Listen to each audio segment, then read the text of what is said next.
철학자 소크라테스가 너 자신을 알라라는 유명한 말을 남겼죠.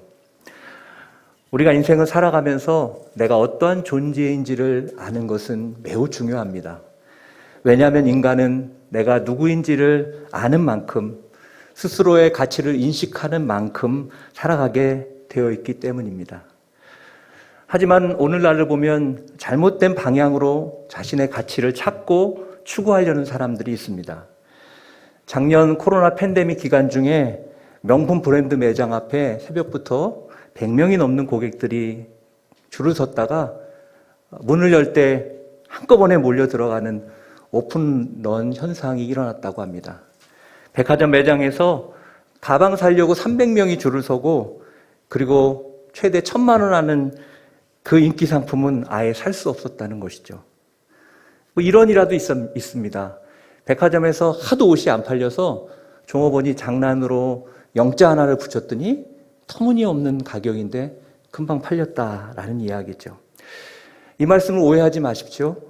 명품이나 비싼 것을 사는 것이 잘못됐다거나 그리고 그것을 가지고 있는 것이 문제임을 말씀드리는 것이 아닙니다. 자신의 가치를 이러한 소유로 증명하려는 이 세대의 모습을 지적하는 것입니다. 그런데 정말 여러분, 명품들을 통해 사람이 더 가치 있는 존재가 될까요?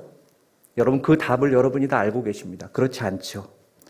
아무리 비싸고 아름다운 모든 것으로 치장을 한다 할지라도 우리 육체는 늙고 그리고 사라질 것이기 때문입니다.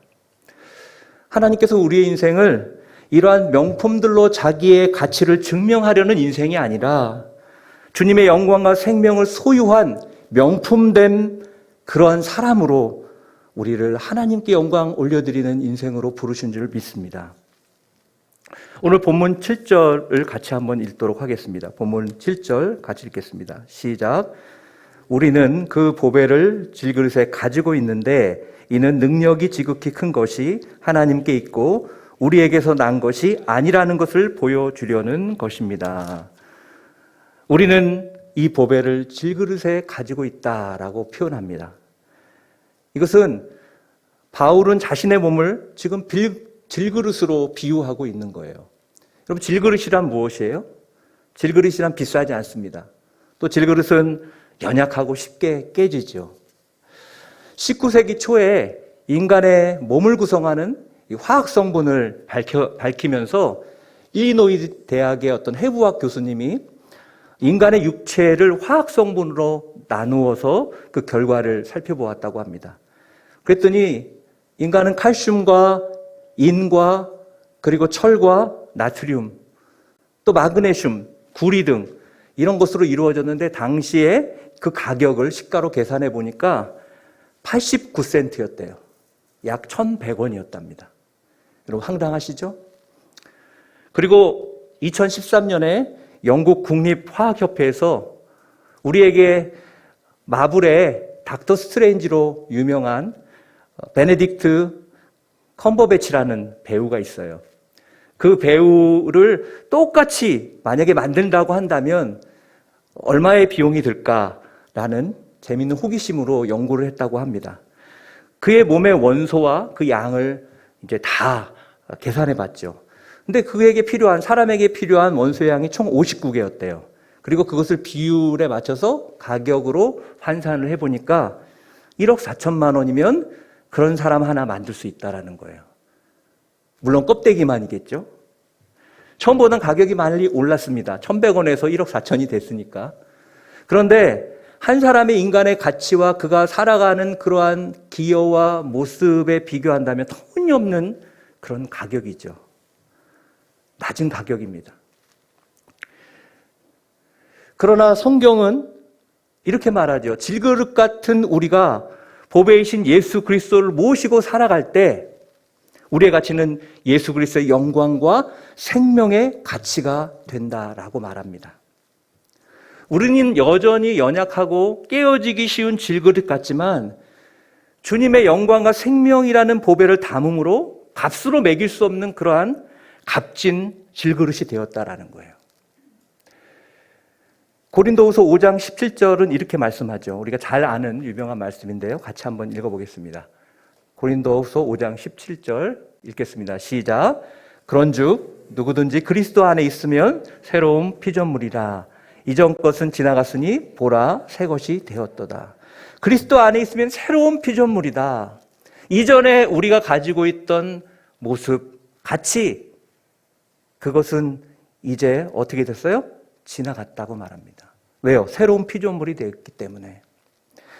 진정한 명품의 제작자이신 주님께서 그저 질그릇에 불과한 우리를 값을 측정할 수 없는 그런 명품으로 재탄생시켜 주셨다는 말씀이에요. 사도 바울은 지금 자신의 사도성을 의심받고 있습니다. 그리고 자신의 인격과 또 볼품없는 그러한 여러 상황 때문에 그 자격이 없다고 지금 자신을 대적하고 있는 대적자들과 고린도 성도들을 향해서 이렇게 말하는 거예요. 너희들이 말이 맞다. 나는 화려함이 없는 값싼 질그릇 같은 존재다.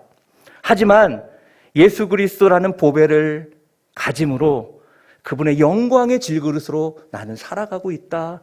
그는 말하고 있는 거예요. 그러면서 바울은 하나님의 영광과 그리고 생명의 보배를 간직한 질그릇으로 살아가는 삶이란 과연 어떤 것인지, 또 하나님의 일꾼으로 살아가는 자에게 주어진 축복이 무엇인지를 오늘 본문을 통해 세 가지로 이야기하고 있습니다. 여러분, 보배를 간직한 질그릇으로 살아간다는 삶이란 과연 무엇일까요? 그들이 누리는 축복은 무엇일까요?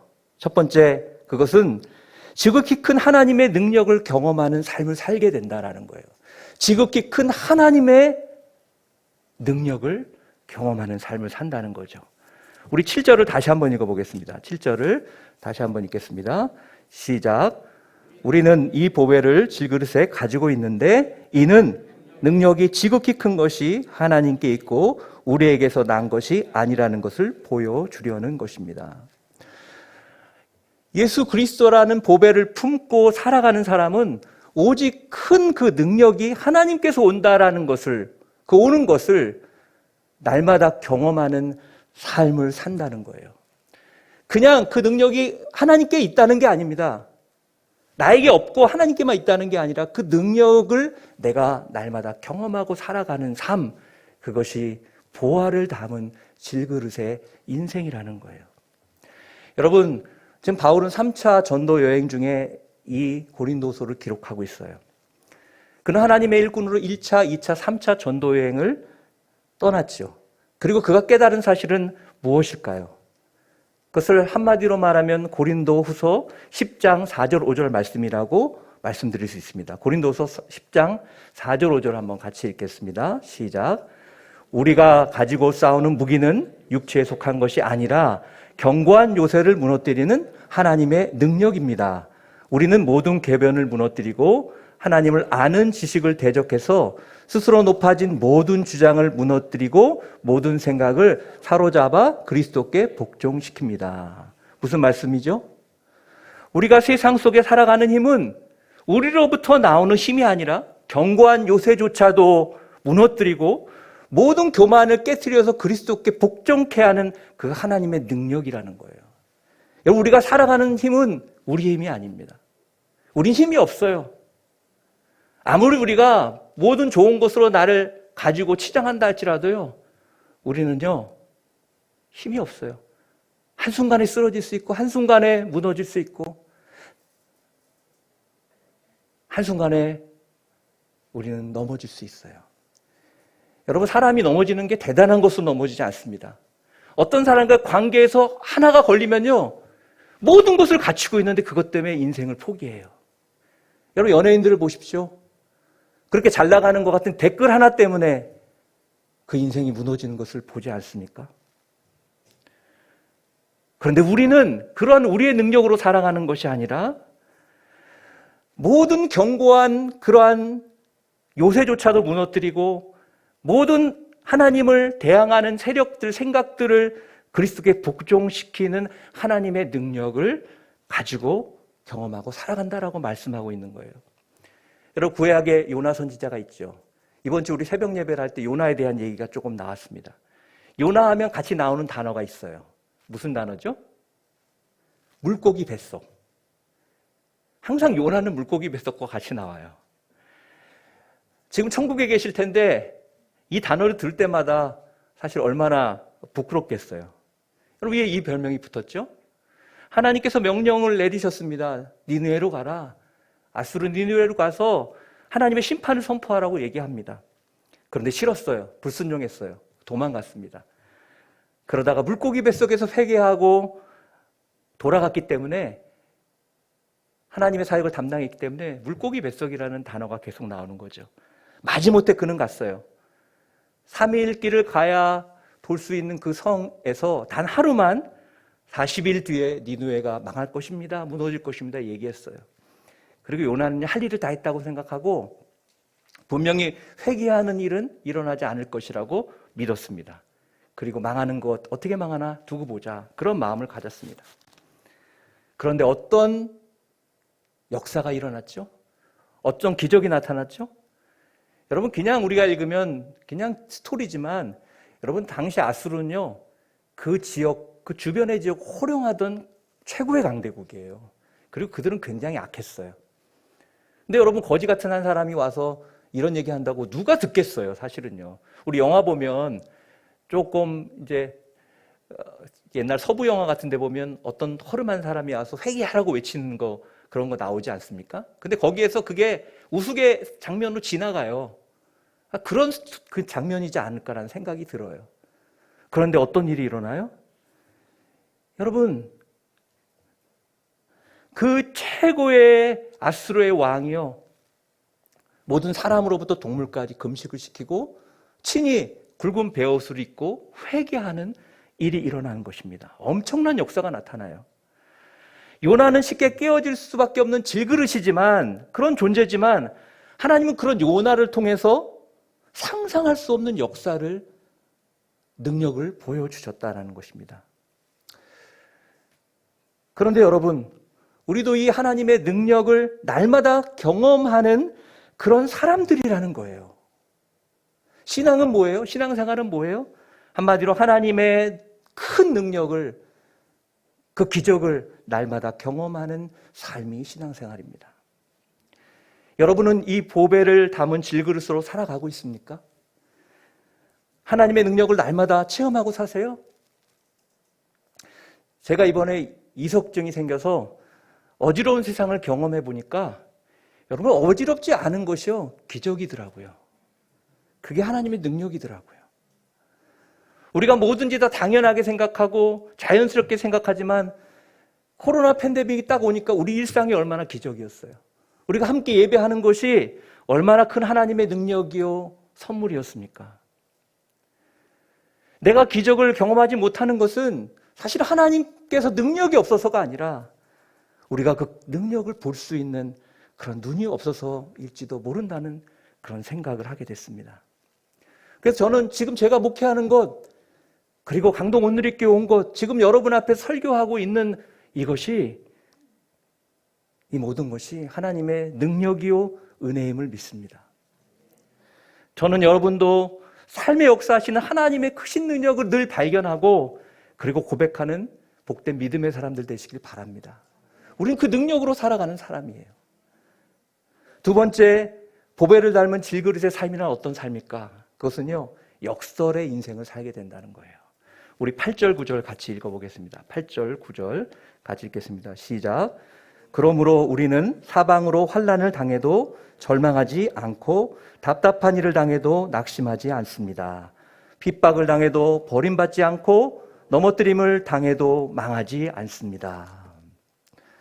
바울이 여기서 말하는 환난이나 답답한 일이나 핍박이나 거꾸로뜨림, 이것은요, 상상이 아니라 그가 다 경험한 일이에요.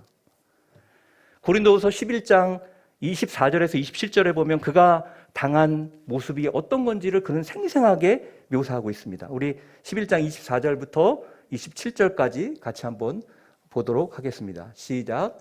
유다 사람들에게 40에 하나 감한매를 5번이나 맞았고 3번 채찍에 맞았고 1번 돌에도 맞았고 3번이나 파선을 당했고 밤낮 꼬박 하루를 바다에서 헤맨 적도 있었습니다. 나는 수차례에 걸친 여행에서 강의 위험과 강도의 위험과 동족의 위험과 이방 사람들의 위험과 도시의 위험과 광야의 위험과 바다의 위험과 거짓 형제들의 위험을 겪었습니다. 나는 또 수고와 공고와 종종 자지 못함과 배고픔과 목마름과 때로 굶주림과 추위와 헐벗음 가운데 지냈습니다. 이 내용을 보면요, 어떻게 이러고도 버틸 수 있었을까? 여러분, 저도 목회자지만 제가 여기서 말씀 전하고 하나님 앞에 살지만 제가 이런 상황 속에 산다면 과연 내가 그 사명을 온전히 감당할 수 있을까라는 질문을 던지게 되는 그런 모습이에요. 바울은요, 육체적인 고통만 당한 게 아닙니다. 여러분, 육체적 고통도 힘들지만 더 힘든 게 있어요. 사랑하는 사람, 좋아하는 사람들이 오해하고 배반할 때. 지금 바울이 고린도 교회 교인들에게 이런 일을 당하고 있는 거예요.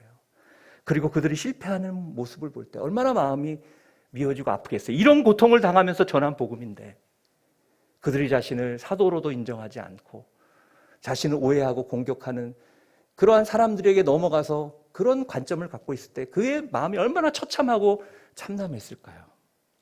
여러분, 목회를 하다 보면 그런 거 많이 느낍니다. 저희 장인어른도 목사님이시고 은퇴하셨어요. 근데 목사가 제일 힘든 게 뭔지 아세요?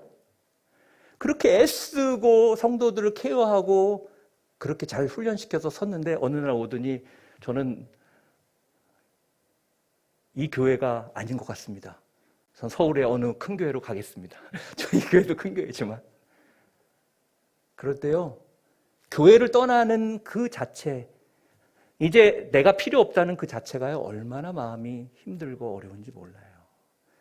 저는 제가 담임 목회를 하고 있지 않기 때문에 그런 건 아니지만 그런 비슷한 일들, 다른 일들을 경험하죠. 참 힘들어요. 어려워요. 질그릇과 같이 연약한 인생이 경험하는 모습이에요. 바울도 마찬가지였어요. 그러나 중요한 것은 바울이 질그릇과 같은 인생임에도 불구하고 그 안에 보배가 담겨 있다라는 거예요. 하나님의 영광과 생명이 그 안에 있다라는 것을 지금 바울은 보고 있고 붙잡고 있는 거예요. 그럴 때 여러분 어떤 변화가 일어날까요? 놀라운 변화가 일어나요. 그것은 우리 인생의 역설이 일어나기 시작한다는 거예요. 영어 버전의 8절 9절에 보면요, but not 이렇게 썼어요. 그러나 아니다 이렇게 썼어요. 뭐가 아니라는 거예요? 질그릇과 같이 연약하고 깨어지기 쉬운 존재이지만 보배를 가지고 있는 이상 그러나 그렇지 않다라는 거예요. 여러분, 우리는 그러나 아니다라는 인생을 살고 있다는 거예요. 세상에서 환난을 피할 수 없죠. 그러나 아니라는 거예요. 절망하지 않는다는 거예요. 답답한 일을 경험하지만 아니라는 거예요. 낙심하지 않는다는 거예요. 그리고 괴롭힘을 당하지만 버림받지 않는다는, 하나님이 붙잡아 주신다는 거예요. 그리고 넘어뜨림을 당하지만 결코 우리는 망하지 않는다는 거예요. 이런 역설의 삶을 살게 된다는 거예요. 어떤 한 집사님이 어느 날 몸이 이상해서 병원에 가서 검사를 받았습니다. 검사를 받고 병원에 누워 있는데 가족들이 하는 이야기가 들려와요. 검사 결과가 나왔는데 암 말기로 몇 달 살지 못한다는 내용이었어요. 그 소리를 듣는 순간 집사님이 너무 놀라고 당황했지만 그래도 천국의 소망이 있었기 때문에 절망하지 않았어요. 그리고 그때부터 이 땅의 삶을 하나하나 정리하기 시작했어요. 삶을 돌아보니까 섬기고 사랑할 수 있는 기회가 너무 많았는데 그렇게 하지 못한 것이 기억났어요. 그래서 사과하지 못했던 사람들, 그리고 고마움을 표현하지 못했던 사람들에게 편지를 써서 보냈습니다. 그리고 평소 생각만 했지 돕기를 원했지만 돕지 못했던 사람들에게 물질을 보냈어요. 그리고 자신은 죽음을 생각하며 재산을 어려운 이웃들에게 나누고 그리고 유서까지 써놓았습니다. 그렇게 시간이 흘렀어요. 그리고 6개월이 지나가는데 이상하게 몸이 예전보다 그렇게 나쁘진 않은 것 같아요. 그래서 이상하다고 생각해서 다른 큰 병원에 가서 검사를 다시 받았습니다. 근데 놀랍게도 그 암 진단은 오진이었어요. 여러분, 얼마나 황당하고 억울했겠어요. 여러분, 억울하죠? 내가 그런 일이 일어났다면 억울해서 어떻게 해요? 주변 사람들이 이 오진으로 인해서 이러한 일이 벌어진 것을 알고 그분이 자기의 재산을 거의 다 그렇게 썼다라는 것을 안타까워하면서 집사님께 심경을 물었습니다. 그러자 이 집사님이 이렇게 대답했어요. 죽음의 상황 속에 살아갔던 6개월이 내 삶에 가장 생명력 있고 행복한 시간이었습니다. 여러분, 이러한 역설의 인생이 보배를 담은 질그릇의 인생이라는 거예요. 오늘 이 역설의 삶이 예수 그리스도를 믿는 저와 여러분의 삶이 되기를 축복합니다. 여러분, 그래서 우리는 약한 것 같지만 강해요. 여러분, 그리스도인처럼 강한 게 없어요. 여러분, 김영길 장로님 아시죠? 한동대 총장 하시고 그분이 임종하기 바로 조금 전에 저도 병원에서 그분을 뵀습니다. 여러분, 온 몸이 노래요. 이제 살 수 없는 그런 순간이에요. 본인도 그걸 아실 거예요. 장로님 뭐라 그러시는지 아세요? 목사님, 저는 죽어도 삽니다. 그분은 그렇게 외쳤어요. 그리고 그런 삶을 사시다가 정말 하나님의 영광 가운데 하나님의 인도하심을 받으셨어요. 우리는 그런 믿음의 삶을 사는 인생이라는 것이죠. 세 번째, 보배를 담은 질그릇의 삶은 그리스도인으로서 고난당하는 것을 두려워하지 않고 오히려 예수님의 생명에 참여하는, 그리고 영원한 부활을 소망하는 삶을 살게 된다는 거예요. 10절, 11절 같이 보도록 하겠습니다. 10절, 11절 같이 읽겠습니다. 시작. 우리는 항상 예수의 죽으심을 몸에 짊어지고 다닙니다. 이는 예수의 생명 또한 우리의 죽을 몸에 나타나게 하려는 것입니다. 우리 살아있는 사람들이 항상 예수 때문에 죽음에 넘겨지는 것은 예수의 생명 또한 우리 죽을 육체 안에 나타나게 하려는 것입니다. 사실 11절, 11절 말씀 같은 말씀이에요. 반복하는 거예요. 이 말씀입니다. 우리가 항상 예수의 죽으심을 몸에 짊어짐으로 인해서 그분의 생명이 우리 몸 가운데 나타나게 된다는 거예요. 그리스도의 죽으심에 우리가 동참할 때 몸에 짊어진다는 표현을 했죠. 그분의 생명이 우리 가운데 역사한다는 말이죠. 보통 예수님의 죽음이라는 표현할 때요, 타나토스라는 헬라어를 사용합니다. 이것은 어떤 의미냐면 죽음 그 자체를 의미해요. 근데 여기서는요, 타나토스라는 단어가 아니라 네크로시스라는 단어를 썼어요. 네크로시스라는 단어는요, 죽는 과정을 의미해요. 즉 예수님의 죽으심을 몸에 짊어진다는 것은 예수님의 죽음의 과정에 내가 동참한다는 거예요.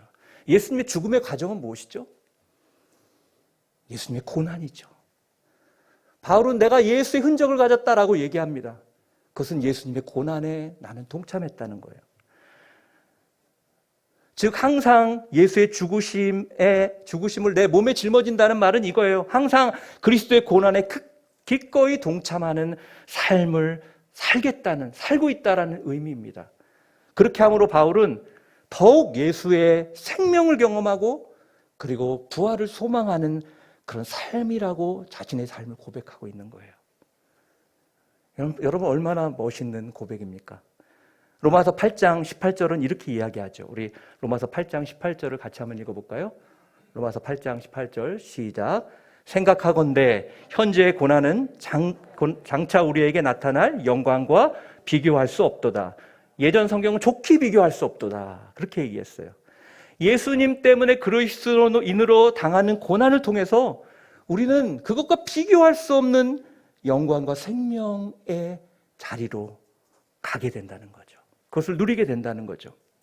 그래서 여러분, 어떤 분은요, 하나님 앞에 살아가는 원칙 때문에 승진에서 제외되고 그리고 해고되기도 합니다. 또 어떤 분은 말씀을 거스리는 이론을 내가 인정할 수 없어서 비학문적인 사람이라고 인식이 되고 그리고 학위를 포기하는 경우도 있었어요. 제가 아는 어떤 신학교 교수님도 그분은 박사학위가 없어요. 굉장히 똑똑한 분인데 박사학위를 안 가졌어요, 일부러. 왜냐하면 공부하는데 하나님의 하나님됨을 주장하는 것을 자신이 얘기했을 때 그것을 그 교수님이 아니라고 얘기했고, 그리고 이렇게 했으면 학위를 주지 않겠다는 거예요. 그때 그분은 아이, 내가 내 마음이 중요하지. 그리고 그렇게 그분에 맞춰서 써서 학위를 받지 않았어요. 그리고 거기 아니더라도 받을 수 있는데 학위 받는 것을 스스로 포기했어요. 여러분, 창조 신앙을 나누는 우리 이재만 선교사님도 그런 분이잖아요. 학위를 포기했어요. 또 어떤 분은 하나님이 기뻐하지 않는 그 문화를 내가 받아들일 수 없다는 것 때문에 소외되고 왕따를 당하기도 합니다. 그리스도를 위한 작은 순교들이에요.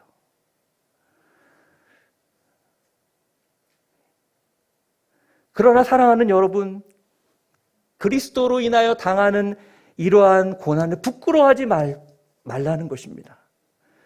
두려워하지 말고 염려하지 말라는 거예요. 오히려 성경은 기뻐하라고 얘기합니다. 왜냐하면 우리가 그리스도의 고난에 동참하게 될 때 날마다 우리는 새로운 생명과 영원한 영광으로 나가기 때문에 그렇다는 것입니다.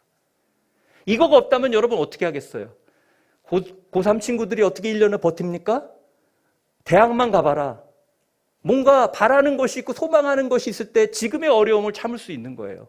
단순히 버티는 게 아니라 더 아름다운 영광이 기다리고 있기 때문에. 누가복음 6장 22절 23절은 이렇게 말합니다. 우리 누가복음 6장 22절 23절 같이 한번 읽겠습니다. 시작. 인자 때문에 너희를 미워하고 배척하고 욕하고 너희 이름을 악하다고 밀쳐내고 너희에게 복이 있을 그날에는 너희가 기뻐하고 즐거워하라.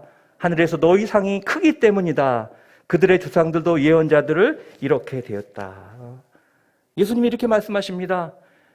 인자 때문에, 나 때문에 너희가 미움을 받고 배척받고 욕 얻어먹고 너희가 악하다고 너희를 밀쳐내도 너희는 걱정하지 마. 복이 있을 거야. 그리고 기뻐하고 즐거워해. 왜냐하면 하늘에 있는 너희의 상이 그것과 좋게 비교할 수 없을 정도로 너희를 위해 더 가까이 준비되고 있기 때문이라고 말씀하고 있는 것입니다. 저는 여러분이 이 놀라운 약속을 믿음으로 예수님 때문에 받는 고난을 두려워하는 그러한 인생이 아니라 예수님과 함께 고난받고 그 고난에 기꺼이 참여하고 그러므로 생명의 놀라운 능력을 날마다 경험하는 여러분 되시기를 축복합니다. 여러분, 이것이 보배를 가진 질그릇의 인생이라는 거예요. 비굴하지 않습니다. 오히려 물살에 흘려가는 그런 인생이 아니라 물살을 거슬러 올라가는, 세상의 악함을 거슬러 올라가는 그런 인생을 살아갈 수 있는 것입니다. 그런데 보배를 담은 질그릇으로 살아갈 때 가장 큰 위기가 하나 있어요. 그것은 자신이 보배를 담고 있으므로 가치 있는 질그릇임을 잊고 자기가 스스로 보배인 양 착각할 때입니다. 여러분, 예수의 생명을 가졌어도 우리 몸은 여전히 질그릇이에요. 예수 그리스도의 보배를 가졌다고 할지라도 여러분, 질그릇이 금그릇이 되는 게 아니에요. 우리가 자부심을 가지고 귀한 존재로 살아가는 것은 우리 자신 때문이 아니라 우리 안에 계신 예수님의 생명 때문이라는 것입니다. 이걸 잊어서는 안 돼요. 이게 가장 무서운 거예요. 어느 날 내가 뭔가 된 것 같으면 우리는 항상 판단하는 사람이 되려고 합니다. 섬기는 사람이 아니라 판단하고 내가 정하는 사람이 되려고 해요. 여러분, 그래서 교회 안에도 어려움이 있는 거예요. 성경은요, 이렇게 말합니다. 다 제자리로 돌아가라. 오직 머리 되신 분은 예수 그리스도밖에 없어요. 우리는 그분을 바라보고 내 자리에 들어가서 내가 질그릇임을 고백하고 그러므로 주님께서 주시는 은혜에 감사하고 섬기는 것뿐입니다. 그럴 때 하나님의 역사가 나타나는 거예요. 아동문학가 정채봉 씨가 쓴 짧은 동화가 있어요. 세상에서 가장 짧은 동화, 이게 제목입니다. 세탁소에 갓 들어온 새옷걸이한테 헌옷걸이가 조언을 한마디 합니다. 너는 옷걸이라는 사실을 한시도 잊지 말아야 돼. 그러자 왜 옷걸이라는 것을 그렇게 강조하냐라고 묻습니다. 그러자 헌옷이 이렇게 말해요. 잠깐씩 입혀지는 옷이 자기의 신분인 양 교만해지는 옷걸이들을 그동안 너무 많이 봤기 때문이야. 이렇게 말했습니다. 우리도 마찬가지입니다. 보배를 가진 값진 존재이지만 결코 교만하거나 자만해서는 안 된다는 거예요. 왜요? 마치 옷걸이 자체가 귀한 것이 아니라 거기에 올려 입혀진 옷이 귀한 것처럼 우리가 존귀한 존재로 인정받는 것 또한 내가 잘나서가 아니라 내 안에 계신 예수 그리스도, 보배 되신 그분의 생명과 영광이 내 안에 있기 때문에 우리는 값진 것입니다. 이 사실을 여러분 늘 기억함으로 주님의 보배를 간직한 값진 질그릇으로 날마다 하나님의 능력을 경험하고 그리고 주님의 고난에 동참함으로 날마다의 그 새로운 생명을 경험하는 그런 역설의 인생, 승리의 인생, 그것이 여러분의 인생이 되시기를 주님의 이름으로 축원합니다. 기도하겠습니다.